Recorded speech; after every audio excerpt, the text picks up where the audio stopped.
Realidade virtual. O que é a realidade virtual?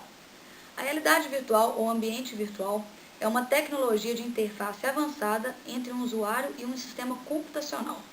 O objetivo é usar a tecnologia de um computador para criar um mundo tridimensional simulado que um usuário pode manipular e explorar enquanto tem a impressão de que está nele. Cientistas, teóricos e engenheiros criaram dezenas de dispositivos e aplicativos para chegar a essa meta. A experiência da realidade virtual inclui interface que simula um ambiente real e permite aos participantes interagir com o mesmo, imagens tridimensionais que parecem ser de tamanho natural a partir da perspectiva do usuário, capacidade de acompanhar os movimentos do personagem e ajustar as imagens no display do usuário para refletir a mudança correta. Imersão da realidade virtual. Em um ambiente de realidade virtual, o usuário sente a imersão, ou tem a sensação de estar dentro e fazer parte daquele mundo. Para a imersão ser eficaz, os displays devem projetar uma taxa de quadro de pelo menos 30 a 60 quadros por segundo para criar uma experiência convincente ao usuário. O sistema de ambiente virtual deve atualizar-se em tempo real à medida que o usuário explora o ambiente. O tempo de retardo entre a ação do usuário e a reflexão do ambiente virtual é chamado de latência.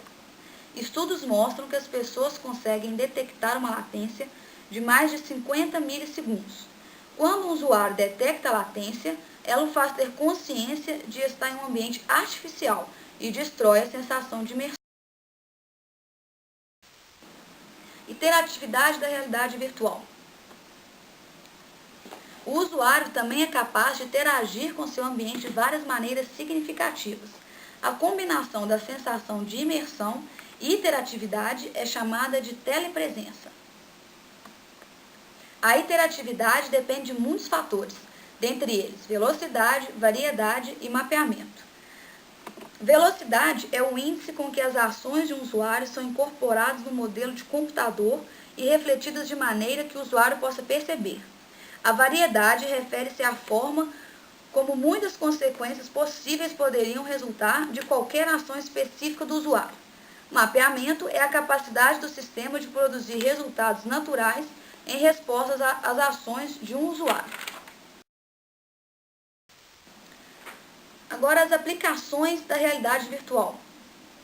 A realidade virtual se expandiu em áreas comerciais a partir do século XXI.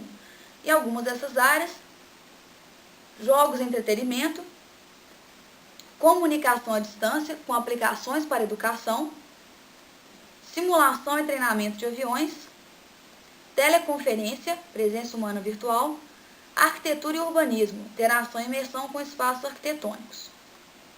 E ainda a segurança pública, com treinamento de militares. Neste trabalho, vamos dar ênfase aos jogos e entretenimentos.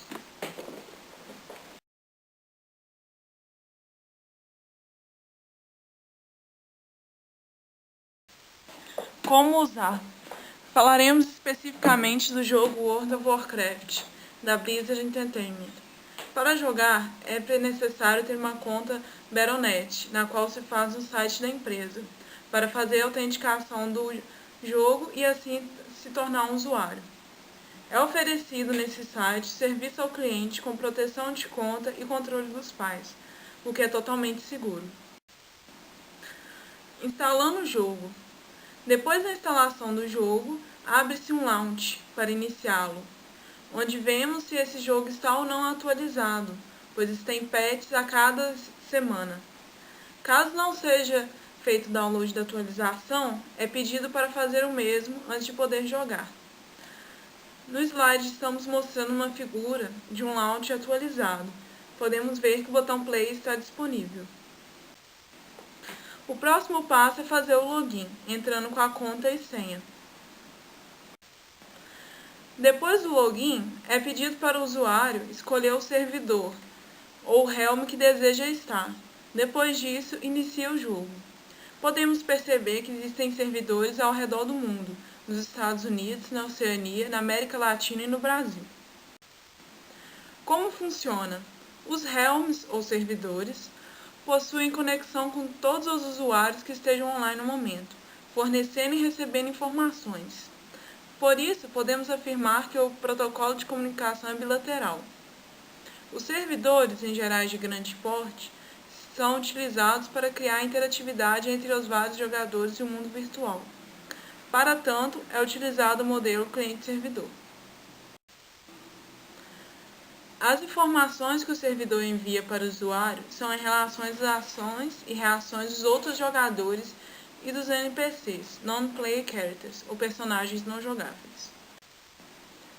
Para essa troca de informações, utiliza-se um sistema de envio de imagem e vídeo que minimize o excesso de dados transmitidos. Para isso, é adotado o MPEG-4 na parte de compressão de vídeo.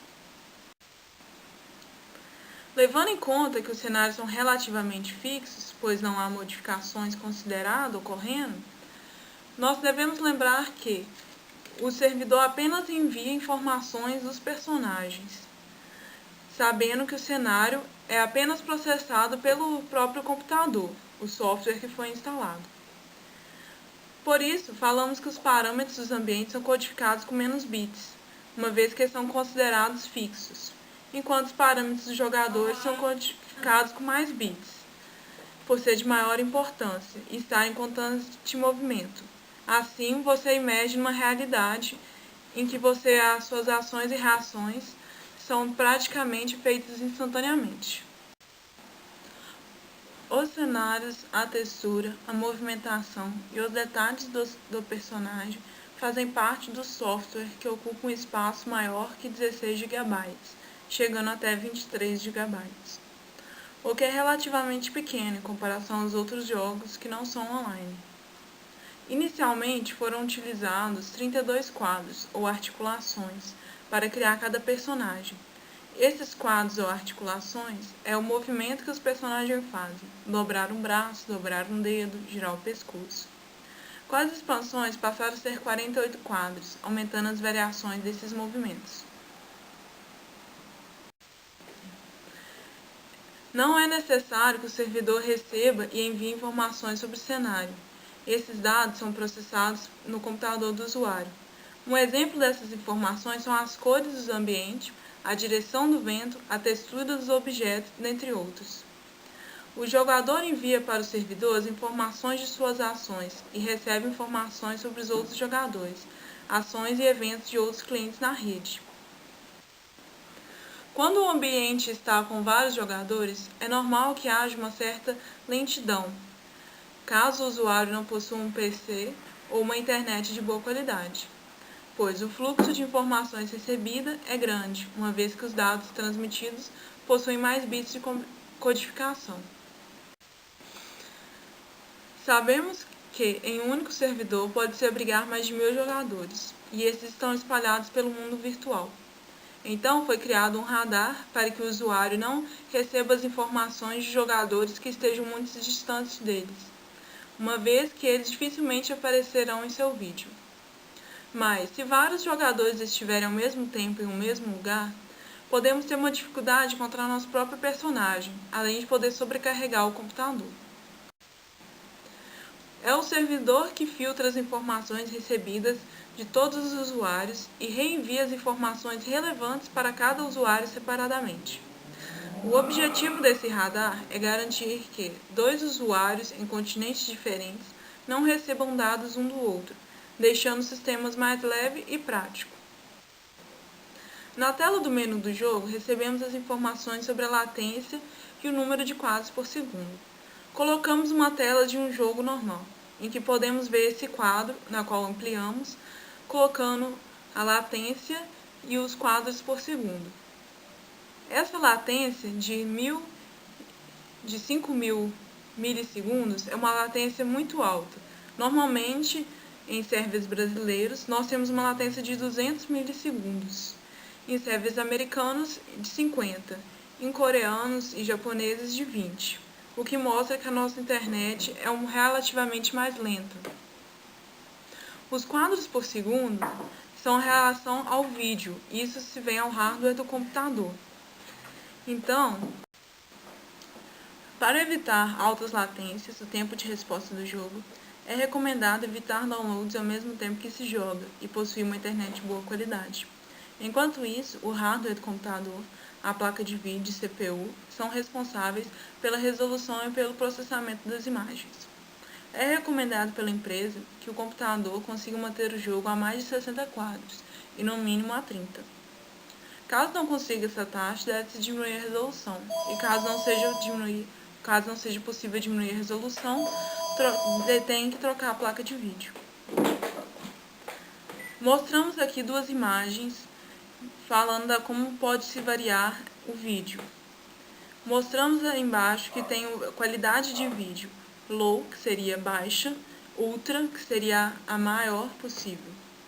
Também pode-se ver que tem a distância visível, o tipo de terreno, a qualidade das sombras, a qualidade dos personagens, ou seja, da textura deles, a intensidade do tempo. Você pode tirar efeitos de nuvens, de sol, de chuva e a textura da região.